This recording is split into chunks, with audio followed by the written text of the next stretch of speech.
Ladies and gentlemen, we're about to begin the funeral service. We ask for those that have a cell phone or pager, if you could turn to the silent mode. Officiating is Rabbi Daniel Raka.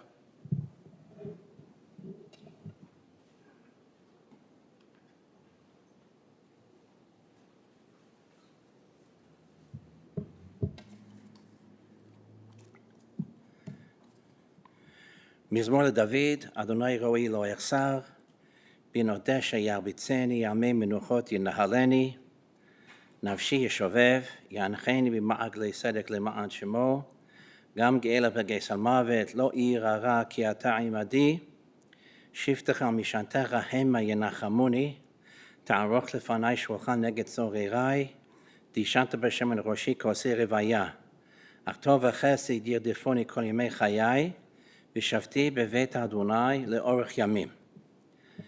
We will hear some words from Harav Asher Weil. Shlita.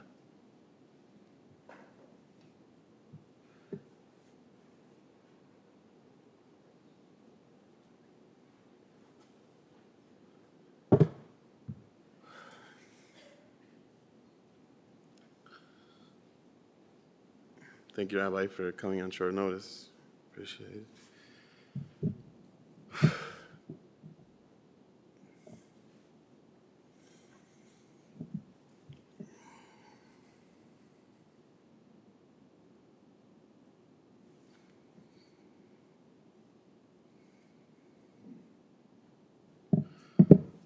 On behalf of the family, I want to thank everybody for coming.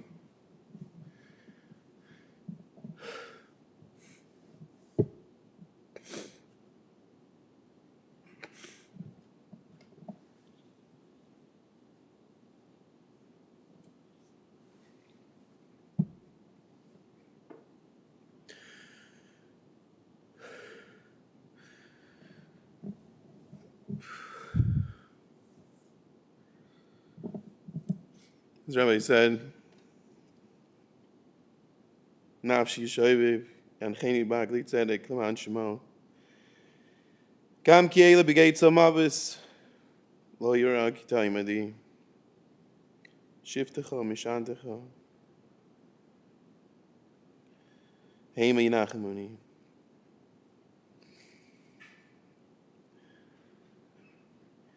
As I walk in a valley overshadowed with death, I fear no evil, for you are with me. Your rod and support. I will fear no evil. Inachamuni, nachamu, console.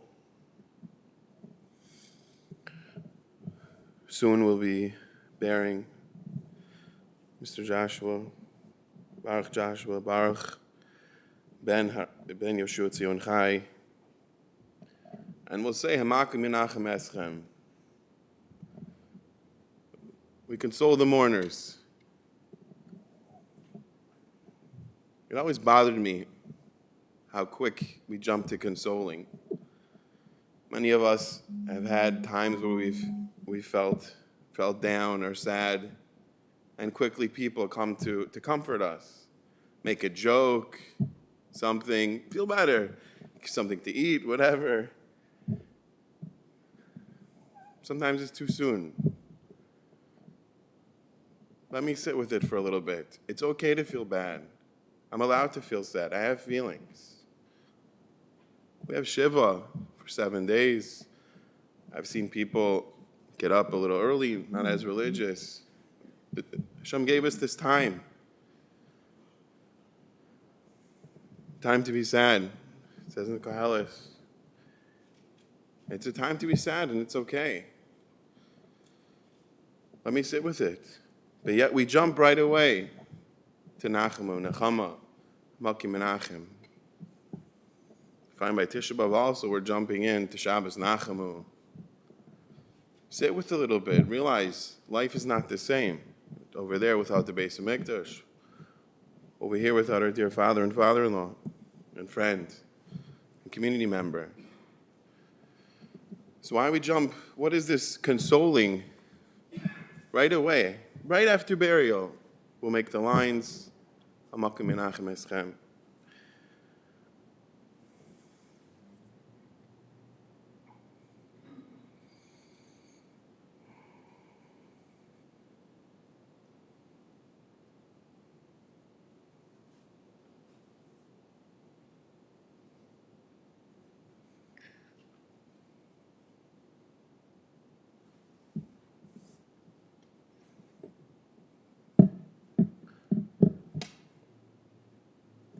just going to paraphrase.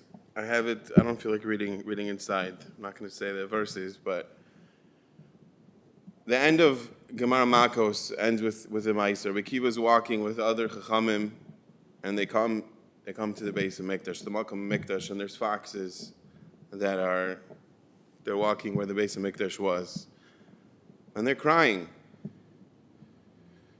and the Rabbi Akiva is laughing. And they say, Rabbi Akiva, how can you be laughing? And he says, how can you be crying? And they said, a place that it says a czar, a foreigner who comes here, will be put to death. There's foxes here. We shouldn't be crying. Rabbi Akiva tells them different prophecies. One prophecy, it talks about the destruction, and one prophecy, it talks about the rebuilding and the Mashiach. And he says, until this prophecy about destruction is fulfilled, then we can't have the prophecy about the rebuilding and the Yimus of Mashiach. And they said, Akiva nechemtanu, Akiva nechemtanu. Akiva, you have comforted us. You have comforted us. What is this comfort? The Torah in the end of Parshas Bereishis, it also says the word V'nachamu, but there we learn it means changing decision. Hashem reconsidered, saw how evil the ways of the people were, and he reconsidered. Rav Tzadok says that the first time a word is mentioned in the Torah, that gives us the definition. So Nachamu means a reconsidered, a change of thought, a change of perspective. So the Chama were telling Rabbi Akiva, you gave us a change of perspective, something new we didn't understand. Not that we shouldn't feel bad about what's going on, but it's a different perspective, a different understanding. It's not just Hashem, Yenachem, it's Hamakum. Hamakum is omnipresent. Hamakum, Hashem is the place of the world. The place, that's what it means literally. Hashem is everything. Past, present, and future.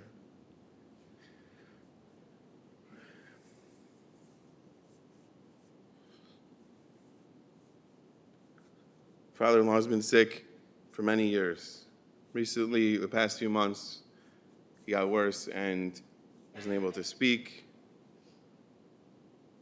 And the family was worried, he was scared.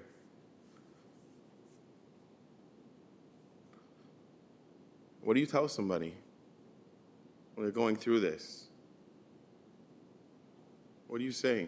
How can you console a person who knows the end is near? They told him about his life, his beautiful grandchildren.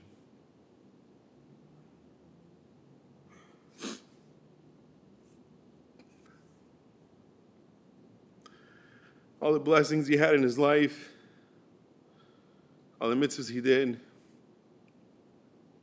He's going to a better place.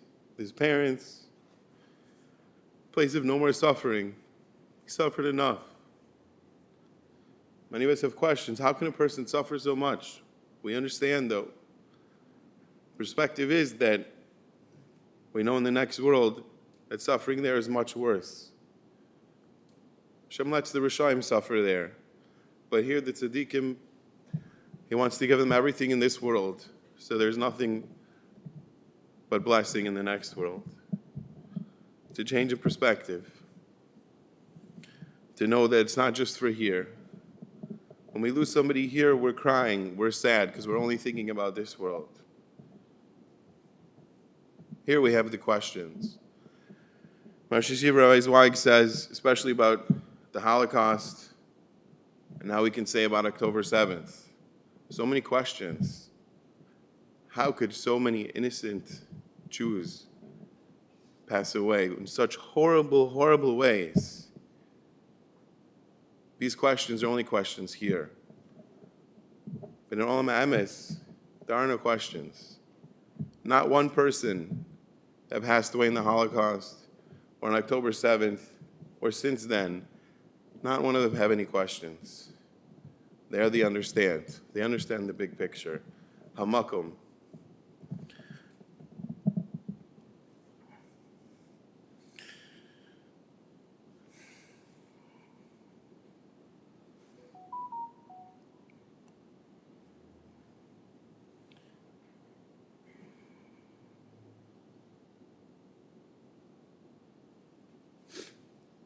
There's a Gemara that talks about different chachamim where we're speaking about, did you ever see a lion that was, I don't remember, Rosh Hashiva translate a porter, now we'll say a butler or a servant. Did you ever see a fox that was a storekeeper, a chenveni? The Gemara in Kedushin says that a person should teach their son Maisa Umnis, a trade. It doesn't say chenvani, doesn't say to be a businessman, it says a trade. Teach them a trade. So in the Gemara, when it compares a king, what's a king? A melech, a real politician, not ones like we have today, a real one, is a servant of the people. When they needed food, they came to David and Melech and they said, Amcha Yisrael tzrichem parnasa. A melech, a real melech, is a servant of the people. So the Gemara says that a king, if he would be a worker, he would be a sabal. He would be a porter, a servant. But a chenveni, a sly fox, would be a chenveni. So what's the difference? A servant or a tradesman, somebody who does a trade, builds things, fixes things. He's providing a service for people. His whole focus and job is how can I make other people's lives better? What can I do for other people? A chenveni, it's not always like that. A businessman, it's making money. Buying it cheaper here, selling it over here. What did I really do for you? Especially now, go online. Some websites, it's 20% cheaper. So there the focus is how can I make money out of you? How can I get your money? This is a chenveni. This is a fox. But the lion is a servant. How can I make your life better? Barukh Joshua, for 40 years, was an electrician. He worked for the same company. He was a tradesman. Ms. Joshua just told me that whenever they were in the community, there were things wrong with the phones or different things, he would fix it for free. If they wanted to pay him, he said, give it to charity.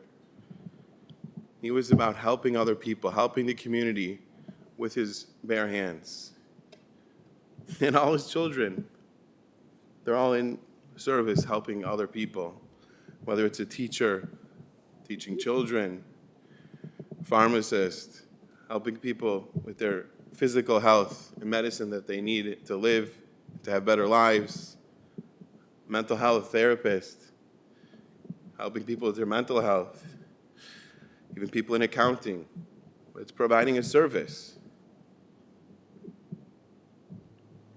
It's very important to the Joshua family to help the community. And his wife taught art for many years. This is a service, helping people have better lives.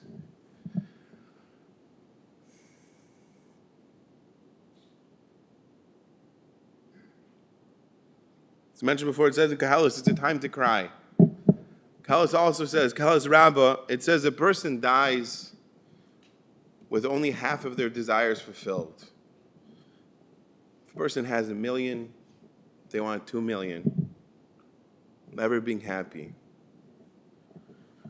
But also says, I think it's a medrash, I would like to know where it says, I saw it recently, I forgot where, if you know, please tell me, that if a person complains, Hashem says, oh, you think that's bad? Have this. Rather, you should say, oh, this is good. Thank Hashem for whatever you have. Then Hashem says, oh, that's good? Then I'll give you more. We're playing a game? What does that mean? I fool Hashem? Oh, I say thank you for this, then I get more. Or I complain, you'll get worse. Like, it doesn't make any sense. Hashem created us because he wants to give. He wants to give us everything. But Hashem wants us to be happy. If I have $1 million, and I won't be happy, that defeats the whole purpose. Hashem wants us to be happy. If I can learn to be happy with what I have, Hashem says, oh, you're happy with that? Then I can give you more. It's not a game, it's about me. If I can learn to be happy with a little bit that I have, then I can have more and more. My wife said that her father grew up in India. I think he left when he was 10 years old. And they asked, what toy did you have? Kind of reminds me of the Gemara, the chicken's head. But what toy did you have? He said, we had a pencil. They didn't have toys. He was happy with a pencil. And in life, whenever anyone saw him, at least for me, all the years that I knew him, he always had a smile on his face. He was already sick by the time I met him 16 years ago. We actually just had our anniversary. He always had a smile on his face. He was always happy. Not once did I hear a question of why me? Why is this happening? He always was happy. Simple, simplicity, happy. We brought him down one time for a little vacation. We took him to a restaurant. We asked, what he wanted. Maybe a big steak, so many things. A milkshake and French fries. He was happy with the simple things in life. He died a happy man. His family, his grandkids. He saw other siblings pass with the same sickness,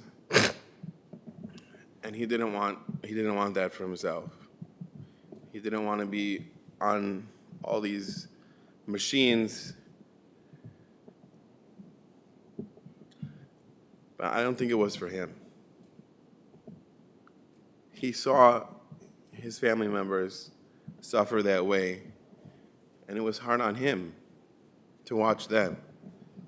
It wasn't about him not suffering.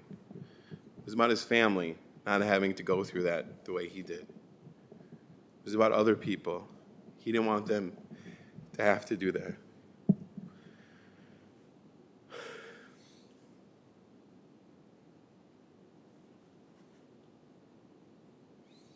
My mother-in-law also mentioned that when he was able to walk and wasn't in a wheelchair, he would always be the first one to go help with a minyan. Anyone that needed a minyan for the community, he was always there. We hope everyone will return the favor and help with the minyan and the Joshuas this week. As I mentioned, he grew up in India, originally from Iran. It says on his father's grave, his father, Yoshua Tzion Chai, Ben Harav Mekubal Baruch, Ben Harav Mekubal Yitzchak Rachamim. He has a lot of yichus. And they're there waiting for him. His family, his parents. I want to ask forgiveness for me and for the whole family. That if we did anything to disrespect or harm you in any way, it's also a time the family can ask now quietly if they want or after, please forgive us. It's also a time to forgive him if anything he may have done, even though it might be hard. I want to thank again everyone for coming. Tei nafsho tzurura bitzra hachayim. Thank you.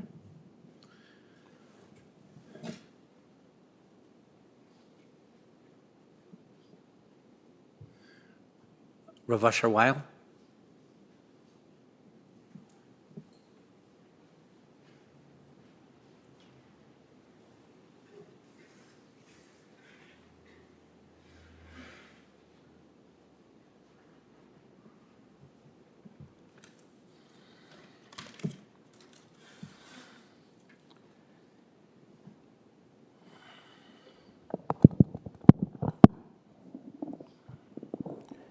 We are gathered to give kavod achron to Reb Baruch Olav HaShalom. I did not know the Nifter very well. He would come to the shul years ago. He would sit in the back part of the shul, the Aguda on Peterson Avenue. And but I heard through the years the name Joshua represented a person and a family that was a family that was proud of their Yiddishkeit, was proud of their connection and association with the Jewish community.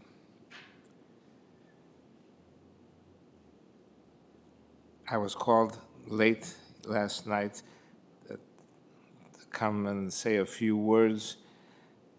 So we covered the mishpacha.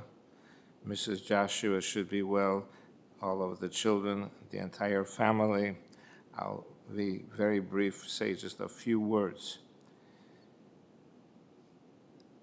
A person is judged not only by what he accomplishes, what his activities involved, he is also judged by what was his ambition, what was he yearning to do. All these years, as we just heard now, I believe from Rabbi Glucksman, we heard how he suffered from an illness for so long, yet he had the yearning and the eagerness, if only possible, that he could come to shul and join the community in davening regularly.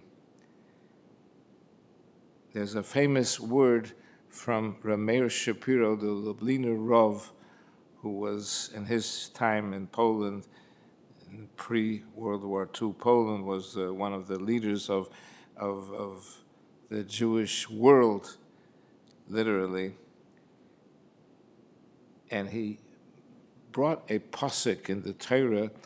It's called the Gezeras Bris Ben Hapsorim, when HaKadosh Baruch Hu speaks to Avraham Avinu. He tells him, Avraham, go outside, and gaze into the heavens and count the stars if you can. Imtuchal lispar, count the stars if you can. And this will be symbolic of your future generations, of the children that will come from you, and the nation that will ultimately become the Klal Yisrael, the Jewish nation. Rameir Shapiro asked, he says, how could HaKadosh Baruch Hu tell Avraham, count the stars if you can? We know that man cannot count the stars. Despite all the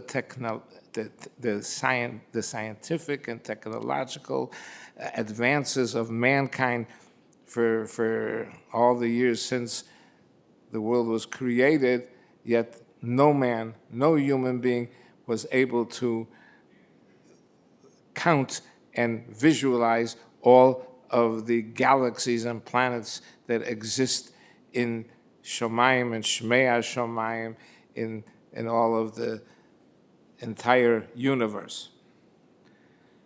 But Rameir Shapiro said that a person will be judged not only by what he accomplishes, but he will be judged by his ambition, aspiration, how and what he seeks to achieve. If you want to count the stars, maybe you will not count all the stars. Maybe you will not be able to even have a vision of a fraction of the heavenly galaxies. But nevertheless, this is what I wish to see in you. This is how HaKadosh Baruch Hu is speaking to our Avraham Avinu. And yes, this was Reb Baruch Olav Shalom. This was a man that lived his life to accomplish, to achieve, yearning to achieve this in his own personal life and in his family life. He was a leader, he was a devoted husband, a devoted father, and a genuine righteous person, a ish tzaddik v'tomim, genuine person.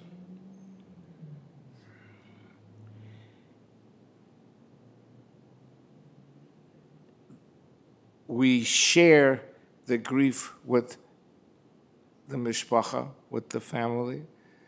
They've lost a loving husband. They've lost a devoted father. But we, the community, have also suffered a loss now. A loss of a person that was a model of inspiration, a model of aspiration to achieve great things as a member of Klal Yisrael. And this model of inspiration is now taken from us. We address the children, all of the Joshua children and family, and we beseech each and every one to continue this path in life, this righteousness of their father, Olav Shalom, and that he should serve as the continuing model. This is how and what a Jew is all about. We're living in perilous times. Everyone knows that. Not only in Gaza, in Eretz Yisrael, but throughout the entire world, we are surrounded, as the Chazal say in the Gemara, that we're surrounded by the wolves of the world that seek to devour and to destroy us every place. Our principal force and our entire ability to defend ourselves is only through the study of Torah and the keeping of mitzvahs. We, again, ask the family that they should continue this model that Reb Baruch represented, and we should soon, we all wait for the moment, hopefully very soon, the coming of Mashiach, when the Torah will be the guiding light for not just the Jewish nation, but for all mankind. And we wait for, again, being reunited with Reb Baruch and be able to literally enjoy and be freilach, to be someach with our attachment to HaKadosh Baruch Hu.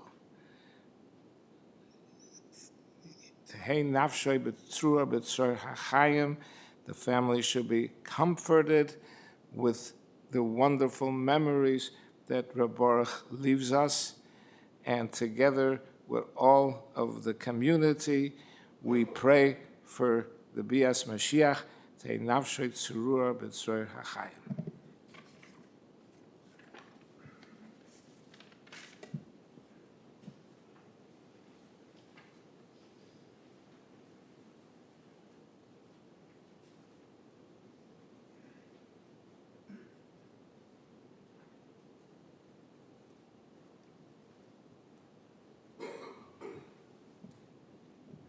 Barukh Joshua.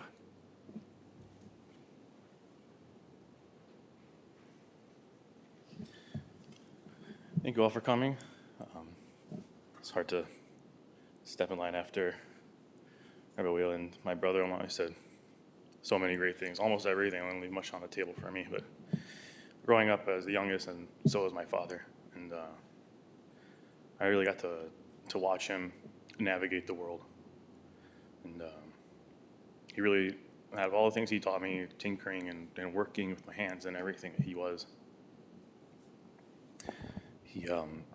taught me how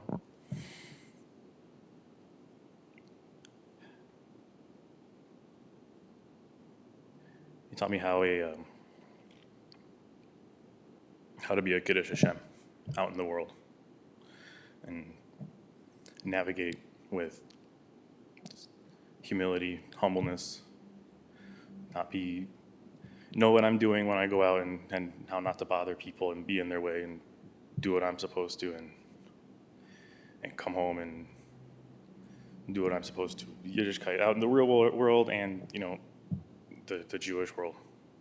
And I remember he would be fighting tooth and nail to go to shul every week for as long as I could remember. No matter the rain, shine, no matter the circumstance, he would crawl there if he had to. He would go to Daf Yomi every week, as much as he could. And there were points where he had 104-degree fever. He had to stop him. Be like, no, you're staying home. And I think all the things that I've learned from him is how to be a good, useful person in society, both in the real world and our not Jewish world and in the Jewish world. Thank you.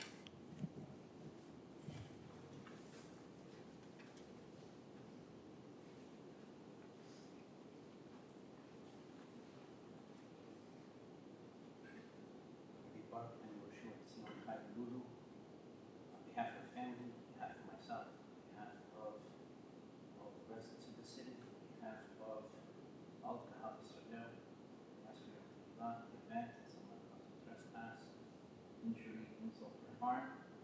Please forgive them. All the hand, not the son. Please rise. תושם משמן טוב ויום המוות מיום היוולדו, סוף דבר כה נשמע, את האלוהים ירא ואת מצוותיו שמו, כי זה כל האדם.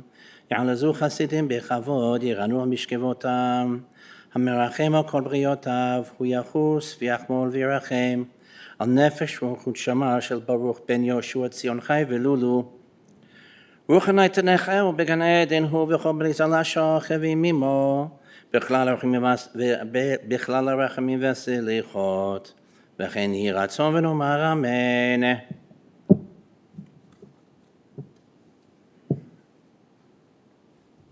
This concludes the funeral here at the chapel.